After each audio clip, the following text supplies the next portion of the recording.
ایک مرتبہ کا واقعہ ہے کہ نبی اکرم صلی اللہ علیہ وسلم طواف فرما رہے تھے۔ ایک عربی کو اپنے آگے طواف کرتے ہوئے پایا جس کی زبان پر یا کریم کی صدا تھی۔ حضور اکرم نے بھی پیچھے سے یا کریم پڑھنا شروع کر دیا۔ وہ عربی رکن یمانی کی طرف جاتا تو پڑھتا یا کریم، سرکار دو عالم بھی پیچھے سے پڑھتے یا کریم۔ وہ عربی جس سمت بھی رخ کرتا اور پڑھتا یا کریم، سرکار بھی اس کی آواز میں آواز ملاتے ہوئے یا کریم پڑھتے۔ عربی نے تاجدار کائنات صلی اللہ علیہ وسلم کی طرف دیکھا اور کہا کہ اے روشن چہرے والے، اے حسین و قد و قامت والے، اللہ کی قسم اگر آپ کا چہرہ اتنا روشن اور آمدہ قد نہ ہوتا تو آپ کی شکایت اپنے محبوب نبی کریم صلی اللہ علیہ وسلم کی بارگاہ میں ضرور کرتا کہ آپ میرا مذاق اڑا رہے ہیں۔ سیدنا دو عالم صلی اللہ علیہ وسلم مسکرائے اور فرمایا کہ کیا تم اپنے نبی کو پہچانتا ہے؟ عرض کیا نہیں۔ آپ صلی اللہ علیہ وسلم نے فرمایا کہ پھر تم ایمان کیسے لائے؟ عرض کیا بنا دیکھے ان کی نبوت اور رسالت کو تسلیم کیا، مانا اور بغیر ملاقات کے میں نے ان کی رسالت کی تصدیق کی۔ آپ نے فرمایا مبارک ہو، میں دنیا میں تیرا نبی ہوں اور آخرت میں تیری شفاعت کروں گا۔ وہ حضور علیہ السلام کے قدموں میں گرا اور بوسے دینے لگا۔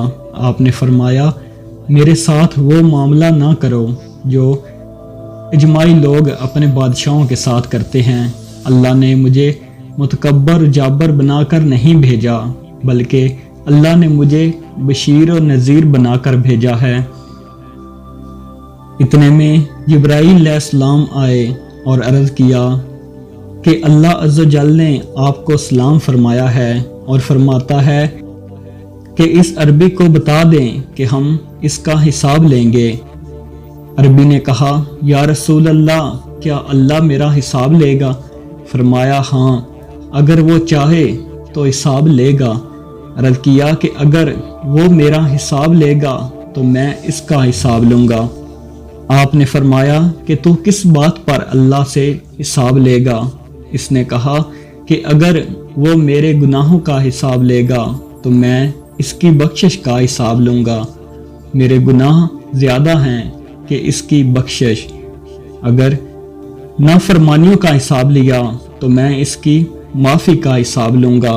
اگر اس نے میرے بخل کا امتحان لیا تو میں اس کے فضل و کرم کا حساب لوں گا۔ حضور اکرم صلی اللہ علیہ وسلم یہ سب سماعت کرنے کے بعد اتنا روئے کہ داڑھی مبارک آنسوؤں سے تر ہو گئی۔ پھر جبرائیل علیہ السلام آئے، عرض کیا اے اللہ کے رسول، اللہ سلام کہتا ہے اور فرماتا ہے کہ رونا کم کریں۔ آپ کے رونے نے فرشتوں کو تسبیح و تعلیل بھلا دی ہے۔ اپنے امتی کو کہیں نہ وہ ہمارا حساب لے نہ ہم اس کا حساب لیں گے، اور اس کو خوشخبری سنا دیں، یہ جنت میں آپ کا ساتھی ہوگا۔